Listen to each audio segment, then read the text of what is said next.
n'oublie rien, de rien on n'oublie rien du tout.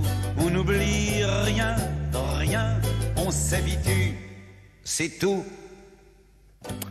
Bonjour Béatrice. Bonjour, ce Laurent. matin, effectivement, c'était la Maison européenne de la photographie à Paris que vous nous emmenez pour redécouvrir pour certains, je dis bien, l'exceptionnel travail du photoreporter James Natchway. C'est une exposition plutôt dure, hein, comme on dit, mais indispensable. Il faut aller la voir. Voilà, il faut aller la voir, mais effectivement, je tiens à préciser que c'est une expo difficile. Photoreportage, c'est un peu normal. Photoreportage de guerre, donc vous imaginez, c'est pas de la photo de mode quand même ce qui se passe. James Natchway, photographe américain, ça fait 40 ans qu'il filme les conflits dans le monde entier, donc vous imaginez bien ce qu'on va trouver sur les photos.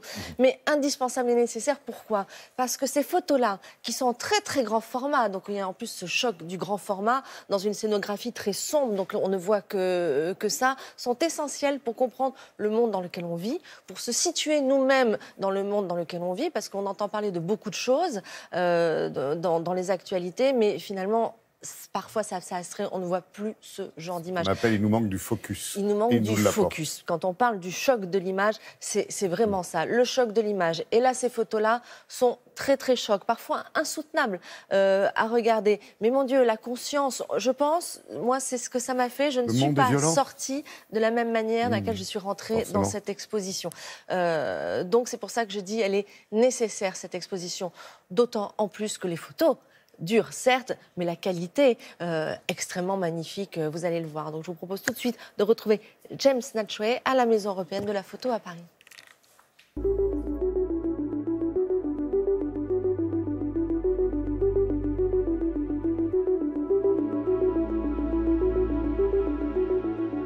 Nous avons travaillé en étroite collaboration avec James Natchway pour cette exposition. Des images qui étaient conçues et prises pour les magazines sont complètement sorties de leur contexte et de l'actualité. Ils sont en très grand format, dans un contexte très sombre et pas légendé. Qu'on ait une réaction d'abord visuelle et viscérale et qu'on soit presque comme dans un silence religieux.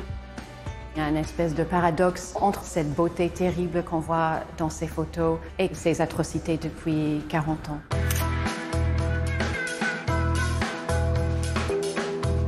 James Natchway, quand il travaille avec les gens, il a toujours leur accord, il est toujours dans un contexte de complicité avec eux. Pour lui, c'est très important, physiquement et moralement, d'être très proche avec eux et d'être leur voix.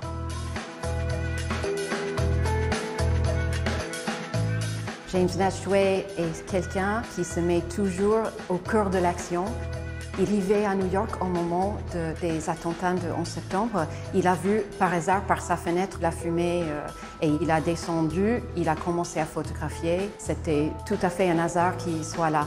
Il a pris notamment une très forte image d'une croix qui était à côté sur une église, qui est une image très très forte. Natchway se trouve avec les polices à New York au début et au milieu des années 90. Il suit les enquêtes sur les meurtres principalement. Ça l'amène à voyager dans le sud des États-Unis, à Los Angeles, à investiguer les situations dans les prisons. On trouve une très belle image, par exemple, d'un homme qui est menotté en plein soleil. Il intitule cette série « Crimes et châtiments aux États-Unis ». Il voit le vrai visage de ce qui se passe aussi aux États-Unis de manière la plus honnête possible.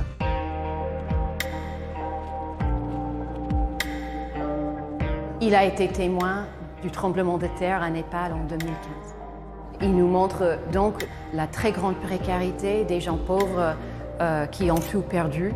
C'est en photographiant ces situations-là que les organismes et les organisations sont venus donner de l'aide à ces gens-là.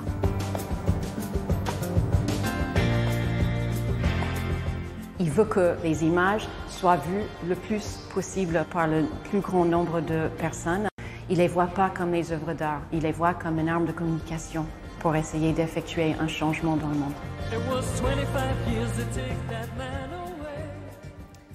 Et même si elle dit ne les voit pas comme des œuvres d'art, ce sont tout de même des œuvres d'art. On sent que c'est un photographe qui a regardé la peinture, notamment les maîtres italiens de la Renaissance, le Caravage par exemple, parce qu'il y a un côté très contrasté, très clair-obscur parfois dans ces photos.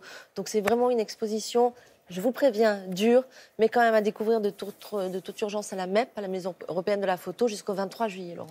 C'est la vie, c'est l'actu. Merci beaucoup, C'est l'actu, oui. Béatrice.